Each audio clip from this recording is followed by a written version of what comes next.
start things off, the components. You get the nice colorful board here. You have, it goes from range from 1 to 100, like your regular Shootin light. Appreciate this between the regular one and regular Shootin light. You got the spawning points, and you have these little colored stars, red, green, and purple, which corresponds to the green for the ammo cards. These you get like your special standard ammo here, nibs, reloads your gun back up. 2 hollow pointed kisses. It's basically allows this weapon to roll 2 hits to a given limb with this ammo. So there's those kind. You have all kinds of different types of ammo. You have the special gears cards, which are the purple ones. You land on them. I put mine in sleeves here. They range from like fun-sized play on another character to have them discard 3 cards from their hands to candy counter.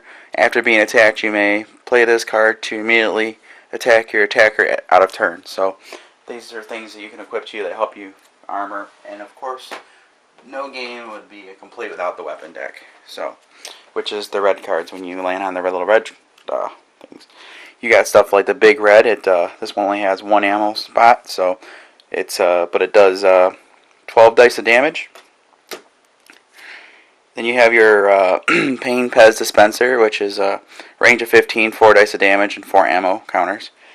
So those are, they range from, the more powerful ones usually have less ammo. You have an assortment of 12 dice with numbers 1 through 6 on them. You have to put the stickers on them. And then you got the little candy markers, which determine where part on the body you're gonna kill or defeat the opponents. So if this one's rolled on when you're attacking, that's what area is gonna get hit if it can be hit. And the numbers are used for movement and other sorts of things. There's 12 of those. You're gonna get these C4 Real tokens. Do you notice they look like Oreo cookies? These are C4 in the game, and one of them has a boom marker on it. Then you have your Poppet rockets, Rocket Pop, and these are your equivalent to your rocket launchers. These move around the board. This is the special ammo. Then you get your ammo marker. It looks like a little candy corn here. Nice touch. Your little flag markers. This one says better dead than red. And this one says get dunked, got milk. So these are the little flag markers. And these are the tokens that you're going to place when you capture your opponent gets the flag. You put them on a designated area of your body. And your assortment of different characters. This one's Lefty, you got Butch, Stinky, and they all have different looks to them. They're not color coded, and the reason for that is this game, instead of making a certain color being a certain character, you can choose which color stand you want. So in team games, one team's gonna be the red, one's gonna be the blue. So they're nice to let you customize your game. Then your character sheets. You have the standard one, which is basically you have to start with normal characters, weapons, or the alternate starting hand, which allows you to have a specific item or items for that particular character. Downside is some of these characters are at a disadvantage, but then at the same time it really doesn't matter because you get weapons and ammo all throughout the game. So there really is no disadvantage. Long term. Short term, yes. And then the damage sheet. This is where you cross off and mark off when you take damage. You have the standard, which is the white, which is all 6 are going to be used. Endurance games, you only get half of them. So some games will call for endurance. And last but not least, the rule sheet. Really easy. Some illustrations.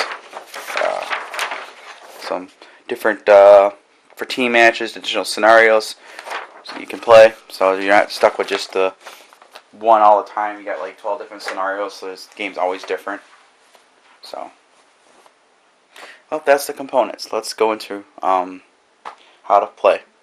Now, for the full play, everyone sets up. They get 1 gear card, 1 weapon card, and 3 of the candy corn ammo clips, and it goes on the ammo spot. So next turn is respawn. If I was fragged, completely dead, I would build a respawn. I can now choose. Next thing you can do is roll the move, which I could obviously nothing's in my range right now during the setup, because at the beginning whoever rolls highest gets to pick where they want to start at. So I picked 10. My opponent picked 3, for example. Choose to stay here if I choose to, but I don't have. I have this blocking me from line of sight, so I'll choose to move this turn instead. So I got a 2 and a 2. So which that means is your movement is split. So I gotta go 1, 2. I'll land on a red, which is a weapon card, so I get to draw another weapon card. And I got a Pez Pain Dispenser. I can put in play right away. And I put my little counter on the maximum ammo spot on it. Or I can keep my hand if I choose. You only have 3 weapons though. And then I can move 2 more. I have to move 2 more. Now, this is where the game is exciting. I have range, but the thing is, depending on the weapon I use, I'm going to see what I got. I got a Ginger Sniper Rifle, range 30, 3 dice of damage, and 8 ammo. The following rules only if you have a head. I have, so you may fire 1 level away without penalty, so I can do that. But no, I still gotta take the penalty because of the thing. So instead of rolling 3 damage, you may do 1 block of damage to a body part of your choose. So, well, I really don't want to just do 1 block to my choice, so I'm gonna just that could be essential if so I'm gonna get 2 dice. According to this says 3 dice. So the way this game works, I'm gonna roll these dice. They're gonna take 1 to the gum ball, and 1 to the the hard candy. So I'd have them get out their sheet. They'd find it on here, and they'd play it there. 1 on that spot, and 1 on the gumball. Now, some cards will allow them to take no damage. So that's how damage works in this game. So the way the board movement works is if I was to land, I had, for example, I was here and I rolled a 1 and a 2 dice. I could either go take my 2 dice and go 1, 2, or I could take the ladder and go up here. So there is choices. So you have to. That's why your dice are split. So you don't read this as a 5 and a 2 is 7. You read it as a 5 movement and a 2 movement. So that's how full play works, and you keep playing until the scenario is accomplished, whether it be destroy your opponents, capture the flag, or whatever you guys agreed upon on the game. So what's my final thoughts on Shootin' Ladders by Smirkadagger? I really think it's a really fun, lighthearted game. There's a lot of different random elements. You got different types of cards. You got the gears, weapons, and ammo. So every game's different. You have different scenarios you can play. There's some on the internet. You can download some new ones. There's always people posting new ideas for the game, so it's got a long-lasting life appeal to it. If you're trying to get your significant other into board games, it's really simple to pick up and play. It's you can teach someone in minutes, and it might be the gateway to playing other games. It's also a good filler game if you want to just spend an evening and take a break from your long haul session you guys been playing, role playing or whatever your sessions. It's a good break game. Good for college buddies that have a lot of friends, or it's a kind of a beer and pretzel type game in this sense too. And although it's got some violence in it, it's just cookie parts. There's really no like graphic violence. They're all whimsical, cartoony. So I think families, could play this as well and have lots of fun with it. It's really a nice twist to Shoots and Ladders. It brings a lot of life to the game that I used to play as a kid, because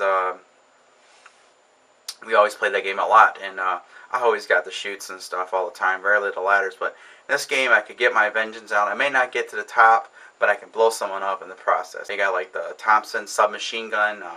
You got the all kinds of, like the Big Red, which is like the big gum called Big Red, and it's a big giant thing with 12 dice of damage. I mean, they got tons of different candy names for the product things. The characters themselves are parodies of them, so like Ginger Joe is like G.I. Joe, and some people may think this is a kid's game. This is by far no kids. Those that think this is a kid's game can kiss my jujus, because this is a lot of fun.